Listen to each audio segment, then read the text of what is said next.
Hello, my name is Megan Harden, and I did my journal article review on an article about the effects of motion, emotional tolerance, and emotional processing on reasoning.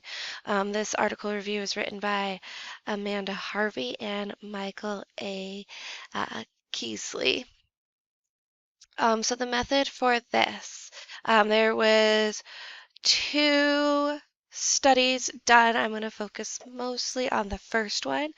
The first one was done with college level kids enrolled in psychology classes. Um, and then the second study was done with from participants from the Amazon MTurk. For both of these studies, participants took part in a three-part survey self-report of sorts, consisting of a reasoning task, a reading comprehension task, and an affect tolerance scale assessment. For the reasoning tasks, the participants were given a series of questions. Um, there are 5 conditional if-then statements. If you were late for the bus, then that caused you to run. If your house was on fire, then you would leave the house. Something along the lines of those. One emotional, one neutral situation for each version of the question. Um, and each conditional statement had four possible conclusions. From how the participants answered those questions, they came to the conclusion on how emotion regulated their reasoning. After they were done with that, participants then completed a reading comprehension screening. This was screening on a level of 8th grade level, and the goal was to assess the participants' English fluency, to make sure they could read and comprehend the reasoning tasks and their third tasks. This was done second to provide a break between the reasoning tasks and the AIS. The AIS refers to the affect and tolerance scale. This measures maladaptive emotion-related beliefs and behaviors, such as threat expectancy. So it measured threat expectancy, measures beliefs that strong emotions are uncontrollable, overwhelming, or could cause harm. It also measures avoid and suppress. Um, the avoid and suppress measures the perceived need for effectiveness of avoidance and suppression strategies.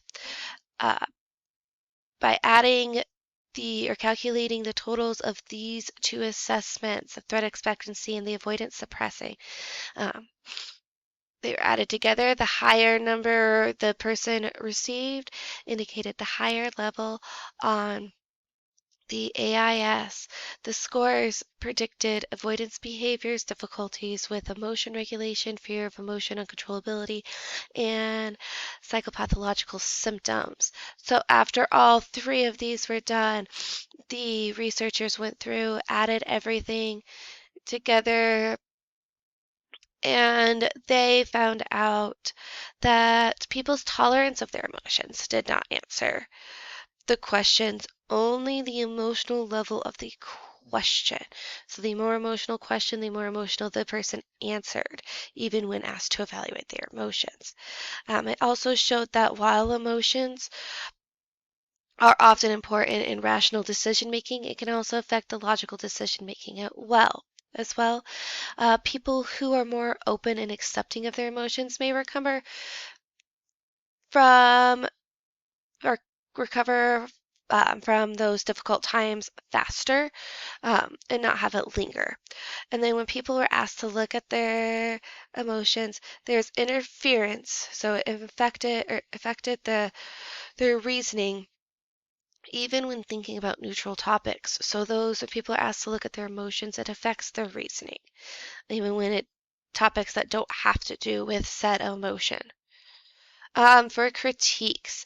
First critique, all participants were enrolled at a university level psychology course, but it doesn't state what, if it was from one university, multiple universities, and knowing how far the scope of that population samples lets it know whether it's going to cover a whole nation, whole state, or just one college, one city. Um, this study was done with a survey-style self-reporting method, meaning that those answers were obviously self-reported, and having self-reported answers could skew the results. The participants could answer those questions and how they think the research or wants them to be answered, or ways that puts them in a better light or makes them feel better about themselves. Another one, this study allowed people to go in and out of the survey, meaning that people could take the survey multiple times. They did have safety measures to catch that, but that doesn't mean that all duplicate answers were deleted and weeded out and caught. Um, a positive strength of this was that despite the hypothesis, um, the results, there are no relationship between the tolerance tasks and the reasoning tasks. So, meaning that the researchers went through and realized that, okay, this study did not prove our hypothesis. Thank you. Have a good day.